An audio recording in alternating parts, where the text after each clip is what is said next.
안녕하세요. 모자란 글솜씨로 사연글을 쓰게 된 30대 후반의 지방 사는 평범한 여자입니다. 혹시 인생에 잊지 못할 음식이 있나요? 맛있다거나 좋아서가 아니라 이 음식을 먹을 때마다 운수가 좋지 않았다던가 나쁜 일이 있었던 일 같은 거요. 저에게는 그런 음식이 딱 하나 있어요. 많은 사람이 평생에 한 번은, 아니 매년 먹고 좋아하는 미역국이에요. 제 이혼과 이 미역국은 떼어놓을 수 없는 관계거든요. 제가 왜 미역국을 싫어하게 되었는지 여러분께 차분히 들려드릴게요. 저는 남편과 동갑으로 소개팅으로 만났어요. 남편도 저도 평범한 회사원에 지방에서 일하고 있었죠. 저는 본래 지방에서 살았었고 남편은 지방까지 일하러 온 경우였어요. 그렇게 저희는 1년 반의 연애를 거쳐 결혼하게 됐어요. 제가 결혼할 당시에만 해도 저의 친정아버지는 건축업으로 리모델링을 하며 돈을 벌고 계셨어요. 어머니는 오래전 돌아가셔서 아버지가 재혼하지 않고 저를 키우며 고생 많이 하셨어요. 제가 결혼할 때도 아버지는 그나마 벌어두었던 돈으로 낡아 빠져 못 쓰는 집을 한 채 사서 허물고 새로 예쁘게 지어주셨었죠. 1년을 고생하며 지어주신 게 저희 신혼집이었어요. 당연히 집 명의는 제 명의였고요. 고마움과 기쁨을 담았고 남편도 당시 아버지께 감사하다고 했었어요. 그러나 저희 결혼하고 4년이 지났을 무렵 아버지가 일을 하다 다치셨어요. 다시 돌아가고 못하고를 결정할 수준이 아니라 병원에 입원하고 안 하고를 결정할 수준이었기 때문에 저는 그때부터 아버지의 병고 안에 매달려 있었어요. 아침 일찍 일어나 집안일을 끝내고 출근해서 일하고 저녁에는 아버지 병수발을 들고 이게 저의 생활이었죠. 당시 저희는 임신이 잘 되지 않은 상황이어서 애를 가지려고 노력하던 차였는데 아버지의 병 때문에 시기가 계속 늦춰지고 말았어요. 그래도 남편의 일에 지장이 없도록 냉장고에는 반찬을 가득 만들어두고 주말에는 일찍 돌아와 남편과 함께 했죠. 그러나 아버지의 입원이 길어지자 남편은 물론 시댁과의 트러블이 계속 생기더군요. 어쩔 수 없다고 생각했어요. 2마리의 토끼를 잡는 건 무척 어려운 일이잖아요. 게다가 시댁은 악착같이 돈을 모아서 알부자가 된 사람들이라 시간을 금으로 아는 사람들이었거든요. 그 사람들에게 저의 병수발은 그야말로 시간을 허공에 뿌리는 것과 같다고 했어요. 시댁은 결혼할 때도 모은 돈을 아껴 썼어요. 그래서 원하던 결혼식도 하지 못했죠. 그때마다 돌아온 말은 엄마도 안 계시니 뭘 모른다는 말이었어요. 그때 왜 그 말을 참았는지. 차라리 화를 내고 결혼하지 않았더라면 더 나을 뻔했을지도 모른다고 생각해요. 그렇지만 당시에 저는 어렸고 이 결혼을 무르기에는 너무 멀리 왔다는 생각을 했죠. 결혼식 이후로는 시모가 친정에 대해 나쁜 말을 해도 꾹 참았어요. 시모가 어떻게 말하든 저는 외동딸로 아버지의 병고안을 멈출 수 없었고 그렇게 어영부영 시간은 흐르고 있었어요. 하루는 바쁘게 생활하다 저녁에 문득 달력을 보았는데 제 생일이었더라고요.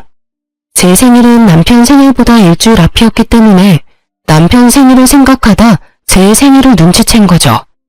하지만 이미 시간은 늦었고 그날 남편은 들어오지 않았어요. 문자로 제게 오늘 야근해야 해서 늦는다는 문자가 도착해 있었을 뿐이죠. 저는 한숨을 푹 쉬었어요. 그래, 바쁘면 그럴 수 있지. 그게 제 생각이었어요. 솔직히 이때쯤에는 그런 거 하나하나에 의미 부여하며 나를 챙겨주지 않은 남편을 탓할 힘도 의지도 없었어요. 게다가 나이가 30대에 내 생일 안 챙겨줬다며 투정 부르는 것도 웃기잖아요. 저는 그냥 이번 생일은 그냥 넘어가자 하고 편하게 생각했어요. 그래도 남편 생일은 챙겨줘야겠다 싶었는데 하필이면 그날 아버지 수술 날짜가 잡혀 있었어요. 남편과 함께 있었으면 했지만 아버지의 보호자가 저뿐이니 어쩔 수 없이 아침에 남편 미역국을 한솥 해놓고 냉장고에는 찜갈비와 잡채를 미리 해두었어요. 저는 탁자 위 쪽지에 용건과 축하한다는 말을 써놓고 병원으로 향했어요. 아버지의 수술은 그리 성공적이지는 않았어요. 그냥 상태를 지켜볼 수밖에 없다는 상황이었죠. 아버지가 정신을 차릴 때까지 병원에 있다 보니 이미 저녁 시간대가 되었더군요. 아버지는 매번 이곳에 와 있는 딸에게 고마워하면서도 미안한 마음을 가지신 것 같았어요. 저에게 가장 많이 한 말이 자신이 제게 짐이 된 것 같다는 표현이었죠. 저는 그런 말 하지 말라고 웃으며 아버지를 달랬어요. 남편이 잘해준다. 걱정할 거 없다. 그 사람이 나 대신 집안일도 잘해준다. 이렇게 거짓말을 늘어놓으면서요. 아버지가 걱정할 만한 일을 전하고 싶지는 않았어요. 제가 한 말이 거짓말이라 하더라도 아버지에게 마음의 위안이 될 수 있었다면 다른 거짓말도 많이 했을 거예요. 그렇게 저녁 9시쯤 저는 집에 도착했어요. 지친 몸을 이끌고 집 안에 들어서는데 현관에 신발이 가득하더군요. 평소보다 많은 신발에 이 늦은 시간에 누가 왔나 싶어서 안으로 들어갔더니 시부 남편까지 거실에서 TV를 보며 저를 기다리고 있었더군요. 어머님, 아버님, 당신까지 오늘 무슨 일 있었어요? 왜 저희 집 거실에서... 너 여태껏 어디서 놀다 왔어? 놀다 오다뇨. 오늘 아버지 수술 날짜 잡혀서 아버지 수술하는 거 기다리고 깨시는 것까지 보고 왔어요. 허구한 날 그놈의 아버지. 예, 너는 아직까지 결혼한 게 실감이 안 나니? 출가 외인이라는 말이 왜 생겼는지 몰라? 너 시집 오면 우리 집에 충성해야 하는 거야, 충성. 제가 충성을 안 하는 게 있었나요? 시댁 어르신들 생신 때든 어버이날이든 추석 명절에도 꼬박꼬박 가고 김장도 빠진 적 없고요. 일주일에 한 번씩 꼬박꼬박 전화도 드리는데 제가 뭔가 모자란 게 있었나요? 너희 아버지한테 너무 목매는 거. 아무리 사돈 어른이 혼자서 힘들게 사신다고 해도 너는 우리 집에 더 노력을 해야 하잖아. 너 오늘 네 남편 생일인데도 다 잊어버렸더라. 내가 그 이야기를 듣는데 어찌나 마음이 아팠는지 모르지? 내가 얘를 어떻게 키웠는데, 그렇게 정성을 다해서 키웠는데 네가 어떻게 애 생일날 미역국 하나 안 끓여줄 수가 있어? 너희 아버지가 그렇게 대단하니? 그렇다고 내 아들 핍박할 이유는 없잖아. 이럴 거면 결혼을 왜 했니? 혼자서 홀아버지 모시고 쭉 살면 됐지. 어머님, 제가 왜 남편을 핍박해요? 당신 설마 지금 내가 생일상 안 차려줬다고 부모님 모셔온 거야? 나이가 35인데 나한테 이야기하면 될 걸 굳이 부모님까지 모셔와서? 저는 웃음밖에 안 나왔어요. 이 상황이 진짜 웃겼거든요. 나이 35에 마누라가 미역국 안 차려줘서 시모에게 일러바친 남편. 이게 무슨 꽁트인가 싶은 정도였죠. 실수가 실실 나오려는 걸 참으면서 남편에게 말했죠. 당신 혹시 밥 차려 먹으려고 생각은 했어? 내가 탁자에 쪽지 남겨놨는데 못 봤나 봐? 그제야 남편이 흠칫하더군요. 나도 밥 차려 먹으려고 했지. 그리고 쪽지? 난 못 봤는데.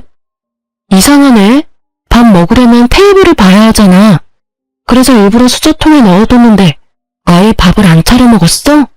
그리고 미역국도 한 솥 끓여놨는데 못 봤어? 지금도 그 자리 그대로 있는데? 저는 남편에게 미역국 솥을 가리켰어요. 남편이 말을 못하더라고요. 당신 생일에 아버지 수술이라 미안한 마음에 미역국이라도 끓여놓고 갔는데 아예 밥 먹을 생각 안 하고 밖에서 먹었나 보네? 그러면 냉장고에 있는 찜갈비랑 잡채도 못 봤겠네? 남편이 그 이야기에 우물쭈물하자 시모가 남편을 거들고 나섰어요. 아니, 만들어 놓기만 하면 뭐해? 같이 축하를 해줘야지. 생일을 챙긴다는 건 상대방을 존중해준다는 말이야. 넌 어떻게 된 애가 그런 기본적인 것도 몰라? 이렇게 미역국만 차리고 간다고 네 할 도리 다 했다고 생각하나 본데 절대 그런 거 아니거든. 이 상황은 며느리 네가 잘못한 거야. 가족을 사랑한다는 마음이 없는 거지. 그 말에 툭 하고 제 이성이 끊겼어요. 참자 싶었거든요. 솔직한 말로 아버지 병원 왔다 갔다 하는 것만으로도 모든 체력을 다 써서 굳이 말다툼도 하고 싶지 않았어요. 그런데 갑자기 존중 어쩌고 하니까 더 열받은 거죠. 제 자식은 나한테 생일은커녕 새까맣게 잊고 있더니 감히 저한테 존중 따위를 노네요?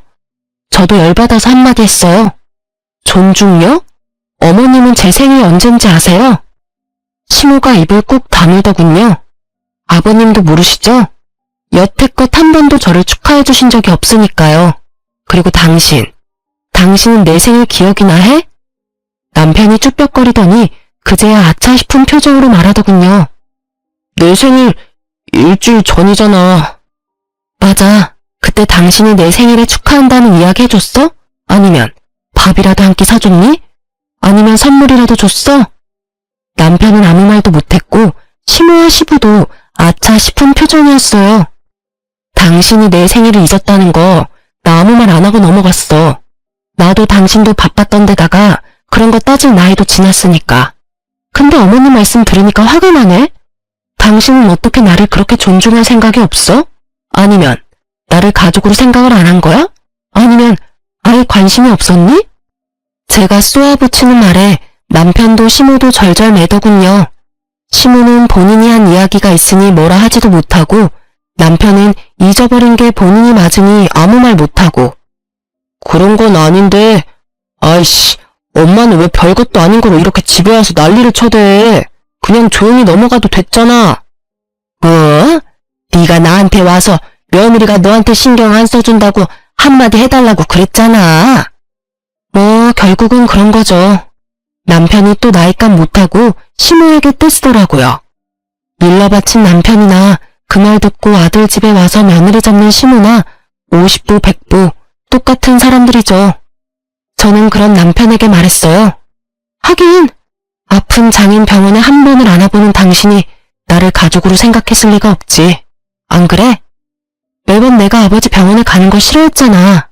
그래서 매번 그걸로 싸우고. 솔직하게 말할게. 장인어른 아프다는 소리에도 병원 한 번 안 오는 너한테는 미역국 하나 끓여주는 것도 다행으로 생각해. 시어른과 남편은 제게 아무 말도 못했어요. 자기들이 하는 말을 그대로 돌려줬잖아요. 존중? 가족 사랑? 그게 없는 사람이 누군데요? 열받은 저는 멀뚱멀뚱한 세 사람을 두고 부엌에 가서는 아침에 만들어 놓은 미역국을 모두 싱크대 배수구 거름망에 촥 부어버렸어요. 그리고 다른 반찬들도 싹 다 꺼내서 음식물 쓰레기통에 확 부어버렸어요. 아깝다는 생각은 전혀 들지도 않고 그냥 그 순간은 속이 시원했어요. 내가 저런 남자한테 먹이려고 미역국을 만든 게 정신 나간 짓이지. 두 번 다시 내가 미역국을 만드나 봐라. 다 들으라는 식으로 크게 혼잣말하고 시원하게 쏟아붓는 미역국을 보니 그나마 막힌 속이 조금은 뚫리는 기분이었죠. 시모도 시부도 남편도 그런 저를 말리지 못하더군요. 결국 남편은 쭈구리가 돼서 방에 틀어박혔고 시부모는 부랴부랴 저희 집을 떠났죠. 저는 이때부터 남편에게 화가 나기 시작했던 것 같아요.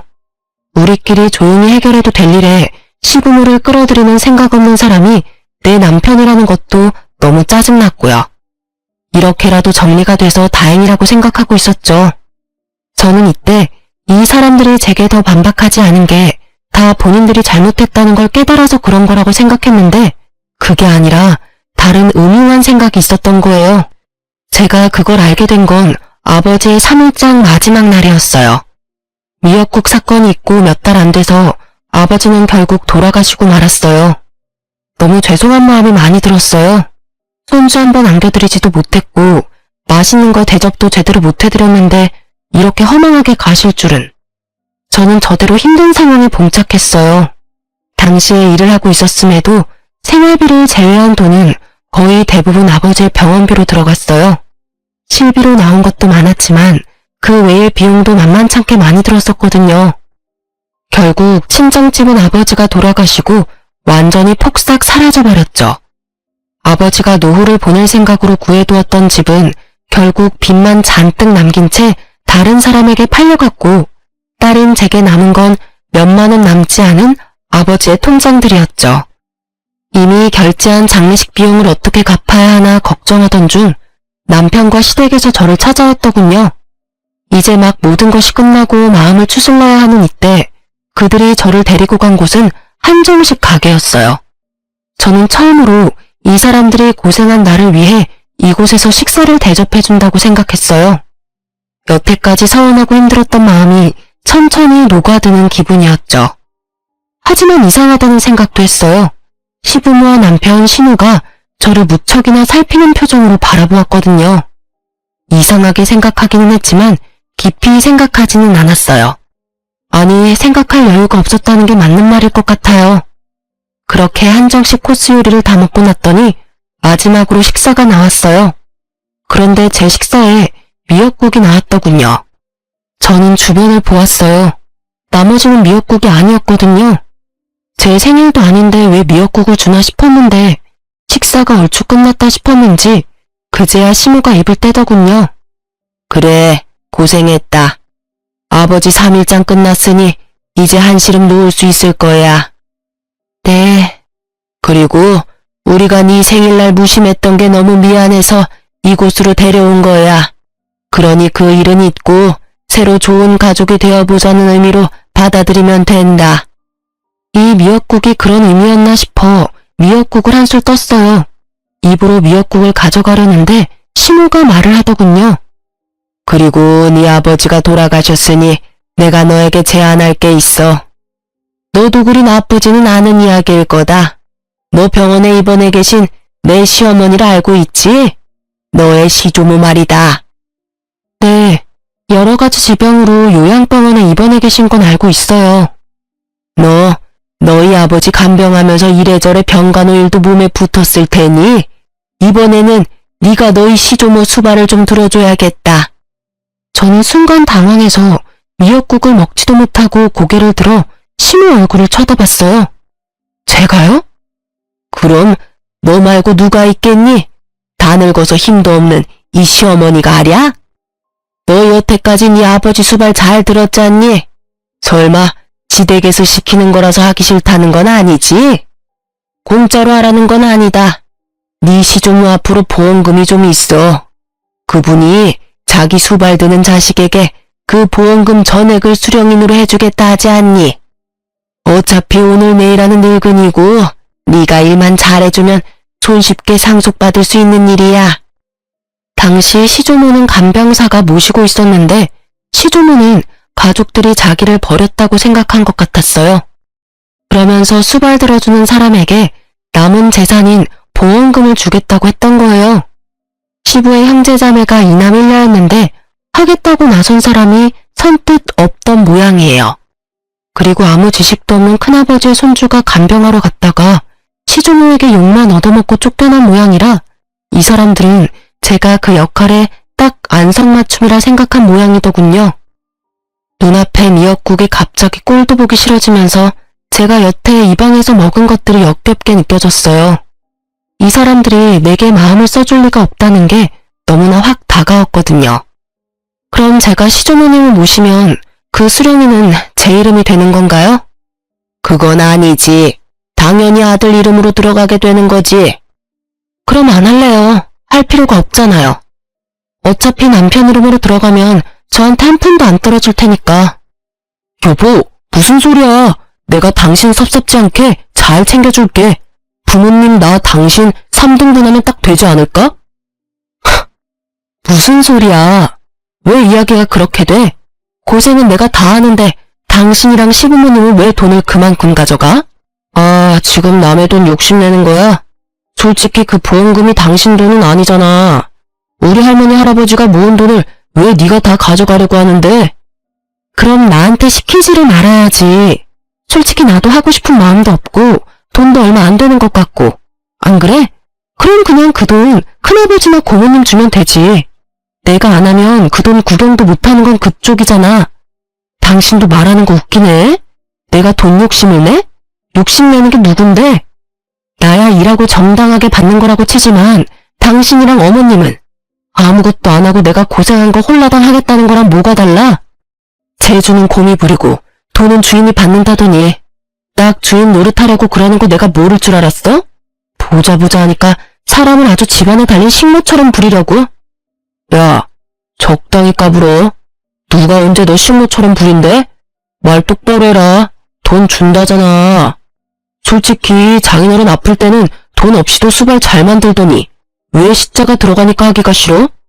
솔직히 네 아버지 노가다로 돈도 못 벌고 고생만 했잖아. 돈 한 푼 없는 영감 모실 때는 효녀인 척 다 하더니 왜 우리 할머니 보험금 많다니까 그 돈 탐나서 이런 식으로 뻣뻣하게 구는 거야? 너 지금 우리 아버지한테 뭐라고 했어? 이 새끼야, 지금 네가 살고 있는 그 집도 그 노가다 하는 아버지가 준 집이다. 와, 네가 이런 식으로 생각하는 줄 알았으면 예전에 그 너랑 인연 끊어버리는 건데. 그리고 네가 돈 준다면 내가 그 수발 드는 거 할 줄 알았어? 천만금, 아니 억만금을 줘도 나 그 집에서 수발 안 들어, 미친 새끼. 그 집구석에 자식 손주가 몇 명인데 내가 수발을 들어? 그리고 어떻게 된 집구석이 그 많은 사람 중에 한 사람 나서서 들겠다는 놈이 없어? 양심은 어디다 갖다 팔아먹었니? 남한테 대리효도 시키고 돈 빼내가는 도둑놈 같은 놈이 남의 아버지를 욕해? 그만해라. 너 남편한테 그런 말버릇은 너무하지 않니? 그리고 하기 싫으면 관둬. 대신 그거 하기 싫으면 이혼해. 어차피 우리도 너한테 정 같은 거 없어. 가족이 서류로 연결만 된다고 가족이니? 끈끈한 피가 없이는 가족이 못 되는 거야. 너 대신 우리도 좋은 며느리 찾아볼 테니까 너도 네 갈 길 가. 보자 하니 아주 남편을 쥐잡듯 잡고 있어. 너는 시부모가 눈 시퍼렇게 뜨고 보고 있는데도 아주 남편을 잡는구나. 생각이라는 게 있긴 하니? 이혼하라고 그러면 제가 겁나서 예, 수발 들게요 할 줄 알았나 봐요. 근데 어쩌죠? 저도 이제는 더 이상 그쪽 집안이랑 상종도 안 하고 싶은데. 자식 새끼를 어떻게 키우면 저렇게 장인어른한테 막말하는 놈으로 키울 수가 있어요? 게다가 여태껏 그런 성격도 잘 숨기고 있었네. 우리 집에서 편하게 들어와 살면서 열심히 우리 아버지 씹었겠네? 노가다 하는 영감이 해준 집에 돈 한 푼 없이 얹혀 들어와서 살았던 주제. 이혼할 테니까 오늘 내로 당신 짐 챙겨서 나가. 나 당신이랑 같이 사는 거 완전 징그럽고 더러워. 제 말에 벙친 건 남편이었어요. 갑작스레 이혼 이야기가 오가니 본인도 놀란 듯 하더라고요. 뭐 놀란 건 시부모도 마찬가지였지만요. 이혼하라고 하면 제가 겁나서 알겠노라 할 줄 알았나 보더라고요. 그런데 어느 딸이 아버지 모욕당하는데 가만히 있어요? 그런데 남편이 저한테 한숨을 쉬며 진짜 동정심 가득한 표정을 지으며 말하더군요. 당신 지금 제정신이야? 이 집 팔아봐야 얼마 안 나와. 그리고 어차피 재산 분할하면 이 집 판 금액도 나눠야 하고. 어차피 여기서 나쁜 건 당신인데 왜 당신이 당당하게 이혼하자고 하는 건데? 너 돈 있어? 어차피 당신 아버지 병수발 든다고 돈 다 썼을 거 아니야. 괜한 고집 부리지 말고 그냥 하겠다고 해. 그러면 완만하게 끝날 일이잖아. 이혼은 당신 어머니가 하라고 했고 나쁜 건 내가 아니라 너고. 나를 유책 배우자로 만들고 싶은 모양인데 시댁 병수발 강제로 들라고 하는 거 문제 있는 거 몰라? 그리고 남의 아버지 모욕한 것도 문제 있고 나 동정하기 전에 당신부터 동정하는 게 어때? 지금 이 집에서 나가면 어차피 당신 시댁 들어가거나 전세 월세 가야 할 텐데 당신도 돈 그리 많은 건 아니잖아. 안 그래? 오지랖 넓게 내 걱정은 하지 마. 나 알아서 할 테니까. 제 말에 남편도 시부모도 마치 저를 정신 나간 사람처럼 보더군요. 제가 이혼을 선택한 게 그 사람들한테는 어이없는 일이었던 것 같더라고요. 그렇지만 이 상황에서 어떤 여자가 시댁의 저런 요구를 받아들일 수 있겠어요? 돈 문제를 떠나서 남의 손으로 효도를 시키겠다는 그 마인드 자체가 잘못돼도 한참을 잘못된 거죠. 차라리 남편이 자기가 할 테니 나한테 조금만 도와달라고 했다면 제가 해주겠다고 했을지도 몰라요. 그런데 아예 저한테 모든 걸 맡기겠다고 하다니. 결국 저는 남편과 이혼 조정에 이르게 됐고 이혼은 생각보다 제게 유리하게 진행됐어요. 남편은 제가 집안일을 내버려 두고 친정 일에만 열심히 한다며 저를 몰아갔지만 저는 그 사람들이 해달라고 했던 걸 알려줬죠. 병시중을 요구하고 장인어른을 모욕했던 걸요. 그것도 친정아버지 장례식 마지막 날에 그런 일을 했다고요. 변호사를 잘 만나서 그런지 저는 위자료와 집에 대한 소유를 인정받고 이혼하게 됐어요. 아이가 없어서 어떻게 보면 좀 더 깔끔하게 정리가 됐다고 봐야죠. 그리고 법적으로 서류상으로도 이혼이 정확하게 완료된 날 저는 미뤄뒀던 일을 한 가지 해결했어요. 바로 아버지의 사망보험금을 타는 일이었죠. 아버지가 병원에 입원하고 통장 관리는 거의 제가 하고 있었는데 매번 아버지가 30만 원 정도는 통장에 넣어두라고 했었어요. 무슨 일인지 물었지만 아버지가 대답을 안 해줘서 자동이체라고는 생각을 했는데 그게 생명보험일 줄은 몰랐거든요. 그냥 실비랑 메디컬 보험만 있다고 생각했는데 알고 보니 생명보험을 여러 개 들어놓으셨더라고요. 하나당 금액은 얼마 안 되는데 다 합치니 1억 5천쯤 되었어요. 저는 받은 위자료와 신혼집 판 돈, 아버지 보험금 다 합쳐서 괜찮은 평수의 아파트를 샀어요. 그리고 제가 아파트를 샀다는 사실이 무척 빠르게 전 남편에게 전해졌더라고요. 제가 카톡 프사에 제 집 사진을 올리자 전 남편이 그날 저녁 바로 제게 만나자고 하더군요. 할 이야기가 있다면서요. 저는 전 남편을 만나러 나갔어요. 무슨 일로 만나자고 했어? 당신 왜 우리한테 말 안 했어? 장인어른 사망보험금 받은 거 당신 진짜 어이없네? 그걸 왜 숨겼어? 숨기고 자시고 간에 아버지 3일장 끝나자마자 나를 한정식 집에 가서 이혼하도록 만든 게 당신이랑 어머님이잖아. 아니, 보험이 있다는 걸 그 뒤에 알았는데 왜 내가 당신한테 그런 걸 이야기해야 해? 당신이야말로 어이없는 소리 하네. 남편의 행동은 아주 가관이었죠. 마치 우리 아버지 사망보험금이 자기 것이라도 됐냥 행동하는 게 너무 웃겼죠. 난 당연히 그거 물어볼 수 있지. 솔직히 이혼하기 전에 그 보험금 있다는 거 알았으면 이렇게 이혼할 상황까지 안 갔을 수도 있잖아. 나도 좀 더 관대한 마음으로. 관대하기는 지랄하고 자빠졌네. 이건 무슨 똥 같은 소리야? 뭐 잘못 먹었어? 아니면 오늘 컨디션이 영 안 좋아? 우리 아버지 보험금이 있다는 사실이 왜 우리 이혼에 영향을 끼칠 수가 있어? 설마 당신 그 돈 탐났어? 그래서 내가 그 돈으로 집 사니까 이렇게 뛰어와서 왜 보험금 있던 거 말 안 했냐고 지금 나한테 따지는 거야? 탐났냐니 사람을 뭘로 보고? 탐이 난 게 아니라 당신이 그런 사실을 숨겼다는 사실에 화가 난 거야. 그 돈이 있었다면 당신이 장인어른 수발 들어갈 때 우리 엄마가 아무 말도 안 했겠지. 솔직히 돈도 안 나오는데 가서 힘만 쓰면 뭐해? 우리는 다 당신 생각해서 그런 말 한 거라고. 그럼 돈만 나오면 뭐든 해도 되고 돈 안 되는 일이면 부모라도 무시해라 뭐 이거야? 와, 대단한 가족이네. 대단해. 당신은 그럼 어머님이 아파서 죽어가도 돈이 안 되면 모시지도 않을 거라 이거지? 어머님이 들으시면 참 좋아하시겠다. 그치? 대놓고 빈정거리는 제 모습을 보더니 남편이 버럭 화를 내더군요. 그런 말이 아니잖아. 다 당신 생각해서 한 말이라고. 솔직히 그 보험금도 원래라면 반 나눠야 하는 게 정상이고. 우리 아버지 보험금 10원짜리 한 장도 가져갈 생각 하지 마. 너, 네가 양심 있는 새끼면 여기 와서 이러는 것도 진짜 말이 안 되는 거거든? 양심이 없으니 여기 와서 내내 보험금 이야기만 하고 있지, 나쁜 놈아. 네가 뭐가 그렇게 잘났어? 넌 뭐가 그렇게 잘났는데 힘들게 일해서 번 돈으로 넣은 보험금 네가 달라고 하는데 우리 아버지 생일날 선물은 해줘봤니? 아님 아버지 아플 때 병원에 얼굴 비추기를 했어? 생각할수록 네가 우리 아버지한테 못한 것만 생각나는데 잘한 거 있으면 말 좀 해줄래? 그런 놈이 뭐? 보험금? 아주 지랄을 해요, 지랄을. 내가 아버님한테 뭘 그렇게 못했는데 솔직히 남들 하는 만큼은 했잖아. 네가 무슨 말을 해도 나는 네가 그 돈 혼자 다 먹으려고 그러는 것으로밖에 안 보여. 결과가 그렇잖아. 장인어른도 나한테는 아버님인데 왜 네가 그걸 다 가져가냐는 거지. 아, 말도 안 통하는 새끼. 이 돈이 왜 네 돈이야. 내가 혼자 다 먹든 다 날리든 그건 다 내 거야. 아버지가 내 명의로 넣어뒀다고. 아버지 목숨값을 왜 너한테 줘? 너 내가 우리 아버지 병수발할 때 매번 띠꺼운 얼굴로 내가 병원 가는 거 싫어했지?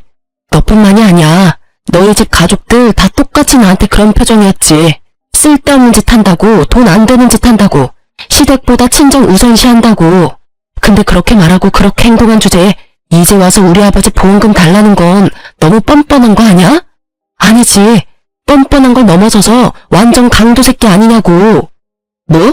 강도? 너 지금 말 다 했어? 네가 지금 큰돈 생겼다고 완전 기고만장해서 이러나 본데 이혼한 거 내가 물릴 거야. 그 돈을 이유로 변호사한테 알아보고 그 돈까지 타낼 수 있는 방법 찾을 거라고. 그딴 방법이 있겠어? 이게 내가 결혼하면서 모은 재산이 아니라서 분할 재산에 안 들어가는데 뭘 알지도 못하면서 얼마나 당당하고 아는 척하는지. 우리 아버지 노가다나 뛴다며 모욕적인 말할 때는 언제고 이제 와서 아빠 목숨값을 노려? 넌 진짜 인간도 아니야. 쓰레기지 쓰레기.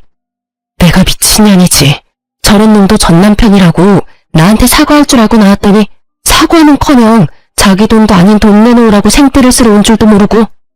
제 말에 적지 않은 충격을 받았는지 남편 놈은 그 자리에서 자기 변호사한테 전화해서 물어보더군요. 이혼이 결정되고 나서 알게 된 재산, 그것도 수령님이 내 이름으로 된 보험금, 그걸 나눌 수 없다는 이야기를 들었는지 전 남편은 씩씩거리며 그런 법이 어딨느냐고 변호사를 다그치고는 전화를 뚝 끊어버리더라고요. 그러고는 저를 노려보면서 한마디 하더군요. 더럽고 치사해서 나도 그딴 돈 필요 없어. 혼자 사는 거 불쌍해서 와줬더니 사람을 날강도로 만들고 있어. 여태껏 돈 얘기 실컷 해놓고 이제 와서 뭘 내가 불쌍하대. 너야말로 불쌍하지. 돈도 없고 집도 없고. 이제 와이프도 없는 이혼남 아니냐고. 아니지. 그래도 너한텐 자랑스러운 부모님이 있잖아. 병시중 싫어서 며느리 써먹고 보험금 가로채려던 부모. 그 부모가 그 모양이니 너가 가정교육을 똑바로 받았을 리가 없지. 한껏 비아냥거리는 제 말에 화가 났는지 전 남편은 이쪽은 아예 보지도 않고 자리를 뜨더군요.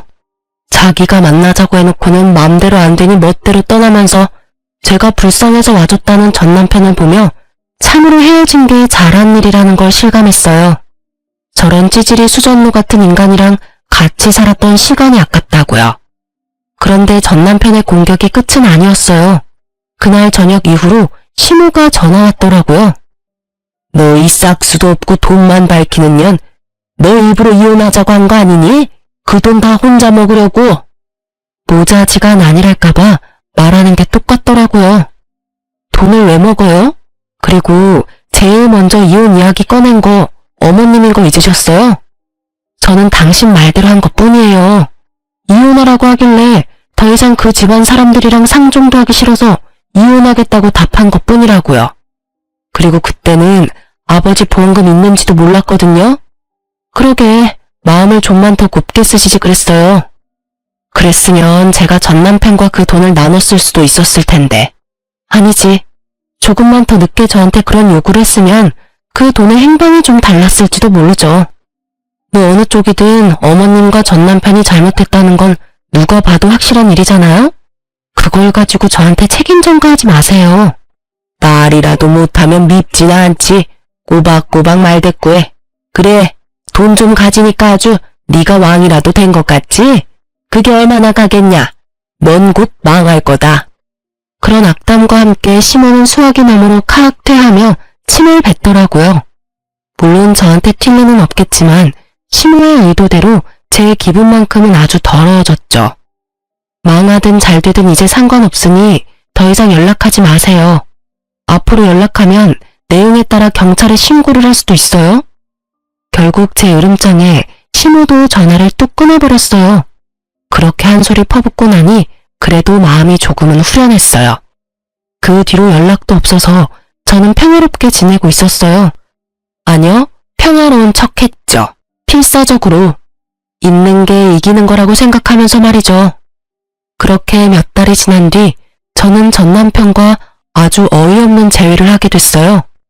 그날은 오랜만에 미역국을 만든 날이었어요. 저는 아파트 화장실에 문제가 발생해서 인테리어 업자를 부른 상태였어요. 하는 김에 옛날식 인테리어도 확 바꾸려고 말이죠. 그런데 작업하는 분들이 들어오는데 전 남편이 있더라고요. 저랑 전 남편 둘 다 순간 어안이 벙벙해서 당황했지만 아무 일 없는 척하며 그들을 대했어요. 전 남편도 다른 사람들과 똑같이 작업복을 입고 있더군요. 그걸 보는데 처음에는 당황해서 말도 안 나왔지만 계속 보다 보니 웃음이 계속 나올 것 같더라고요. 저희 아버지 노가다 한다며 욕해놓고는 본인이 이혼한 지 몇 달 만에 비슷한 사람이 돼서 나타났으니 말이죠. 저도 전 남편도 다른 사람들 있을 때는 아무 말 하지 않았어요. 그리고 점심시간에 다른 사람들이 식사를 하러 간 틈에 저와 전 남편은 이야기를 나눌 수 있었어요. 여기가 당신 집인지는 몰랐어. 좋은 곳에 집 얻었네? 그동안 잘 지냈어? 전 남편은 그동안의 도끼가 좀 빠진 모양이었어요. 마지막에 봤을 때는 그렇게 당당하게 굴며 못되게 굴더니 말이죠. 난 잘 지냈지. 직장도 집도 안정돼서 편해. 당신은? 여기 있는 걸 보니 할머니는 아직 살아계시나 보네? 할머니 돌아가셨어. 그 말에 살짝 저도 놀랐어요. 돌아가셨다니 안 된 일이지만 보험금 받아놓고 전 남편이 이리 사는 게 이상해서 물었죠. 당신 그때 할머니 모시러 간다고 하지 않았었나? 당신 어머님이 나한테 시주머니 모시라고 할 때 그때 이야기해줬었잖아. 그분 모시면 돈 나온다고. 아, 다른 사람이 결국 할머님 수발든 거야? 아니야, 내가 다 했어. 재혼하려니 시간이 촉박하고 어머니가 며느리한테 우리 목 나눠주느니 우리끼리 나누자고 하시는 바람에. 근데 알고 보니 다 거짓이었더라고. 뭐가? 거짓이랄 게 있어? 누가 거짓말을 했는데? 할머니가 가지고 계신다던 그 보험금이 아예 없는 거였어. 돌아가시기 전에도 이상하다 생각은 했었거든. 나가는 보험료가 얼마 안 되는데 그 큰 액수의 보험금이 있다니 말이야. 보험금 2억이랬나? 그때는 눈이 멀었었지. 그런 의심이 들었는데도 확인도 안 해보고. 아, 보험을 완납해서 그런가 보다 했거든. 근데 아니었어. 아예 생명보험 자체가 없었더라고.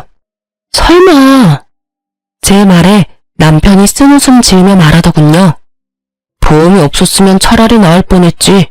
근데 애매한 보험 하나가 있는데 거기서 할머니 돌아가시자마자 보험 대출 받은 거 갚아야 한다고. 결국은 가족들끼리 돈 보태서 갚고. 근데 어차피 얼마 안 되는 보험이면 대출 금액도 얼마 안 됐을 텐데 갑자기 이렇게 돈이 없어질 리 없잖아. 월급에서 갚으면 금방 갚을 돈인데. 예리하네. 사실 할머니 보험금 이야기만 믿고 일 그만두고 사업을 크게 벌렸거든. 대출도 마구잡이로 하고 투자금도 여기저기서 끌어들였는데 결국 완전 망해버려서. 나 혼자 대출하고 투자금 받고 했으면 그나마 나았을 텐데 부모님 그 보험금 믿고 내 사업에 뛰어드시는 바람에 다 같이 망해버렸지. 부모님이 악착같이 모아놓은 돈 다 털어서 빚 갚고 나니까 남는 게 없더라. 집 하나 있던 것마저 넘어가 버린 데다가 할 수 있는 일이 없어서 배달일 했는데 여기저기 바쁘게 뛰어다니는 건 체력 때문에 힘들고 돈도 많이 안 돼서 결국은 노가다 하는 거지. 이야기를 듣고 있으니 아주 한숨이 푹 나오더군요. 이렇게 될 줄 알았다고 하면 참으로 나쁜 말일까요? 그래, 일은 몸에 맞아? 우리 아버지가 어떻게 돈 벌었는지 확인해보니 기분이 어때? 그냥 미안하다고 생각해. 내가 그때는 왜 그랬나 싶은 거지. 아주 복에 겨워서. 투정 부리다가 일 다 망친 느낌이야. 당신이 아버지 병시중 들면서 본가에 자주 왔다 갔다 했거든. 밥 먹으러도 가고 할 일 없으면 가기도 하고. 그랬더니 부모님들 생각이 나한테 옮은 것 같아. 너와 연애하고 결혼할 때는 내게도 그런 편견 같은 건 없었을 텐데 내가 왜 그랬을까 싶기도 하고. 솔직히 지금도 당신이랑 이혼한 건 모르고 싶기도 해. 그때 내가 한 선택은 온전한 내 선택이 아니었으니까. 그래서 말인데 당신도 여전히 혼자인 것 같고 나도 다른 여자는 없어.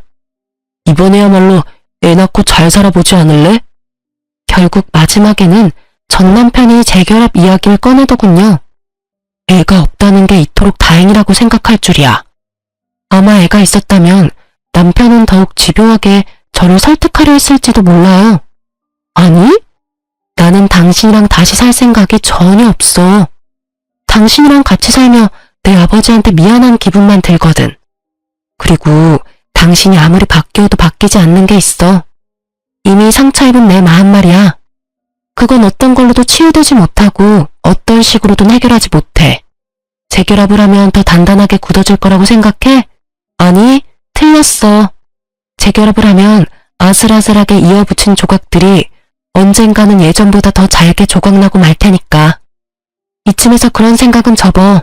나는 당신이 사과했으면 됐어. 더는 관여하고 싶지 않을 뿐이야. 제 말에 전 남편이 고개를 떨구더군요. 자신의 제안을 거절해서 풀이 죽은 건지 화가 나는 건지 모르겠지만요. 이야기는 그 정도쯤에서 마무리가 되고 말았어요. 저는 전 남편이 떠나고 나서는 미역국을 모조리 싱크대 거름망에 다 부어버렸어요.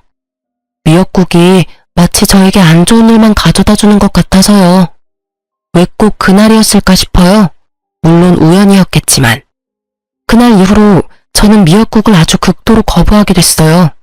그리고 그 이후로 저는 연애를 하는 중이에요. 사람으로 받은 상처는 사람으로 덮으라는 친구의 말을 듣기로 했거든요. 솔직히 한번 이혼한 여자를 받아주려는 사람이 있기는 할까 싶었는데 세상에는 저보다 더 어이없는 일로 이혼당한 남자도 많더라고요. 그런 남자 하나 만나서 지금은 연애도 일도 하며 즐겁게 지내고 있어요. 지금 만나는 남자도 이혼남인데 상대방은 애가 있다는 점에서 저도 망설이고 있기는 해요. 다정하고 친절하고 가족들도 모두 친절하고 상냥한 사람이라 제가 미역국을 엄청나게 싫어하는 걸 알고는 매년 생일에는 미역국 대신 케이크로 생일을 축하하자고 해주는 사람이죠. 그래서 웬만하면 놓치고 싶지 않아요. 그렇지만 한편으로는 이런 생각도 해요. 제 전 남편도 처음부터 그렇게 나쁜 사람은 아니었다는 걸요. 그 사람도 처음에는 뭐든 이해해주고 같이 고민해주는 착한 사람이었거든요. 시간이 흐르면서 변하는 사랑만큼 추한 건 없는 것 같아요. 사랑이 우정이나 정이 된다면 모를까. 저처럼 사랑이 원수가 되면 끝맛이 참 씁쓸하거든요.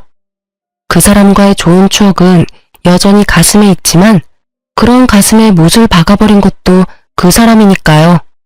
그 뒤죽박죽인 상황을 해결도 못하고 끙끙거리면 결국은 손해는 본인만 받잖아요. 그러니 여러분 속으로 앓고 계시지 마세요. 속병 생겨요. 저는 다 털어내고 마음만은 편하게 살고 있어요. 여러분들도 편안한 하루하루를 보내셨으면 좋겠어요. 글 읽어주셔서 감사합니다.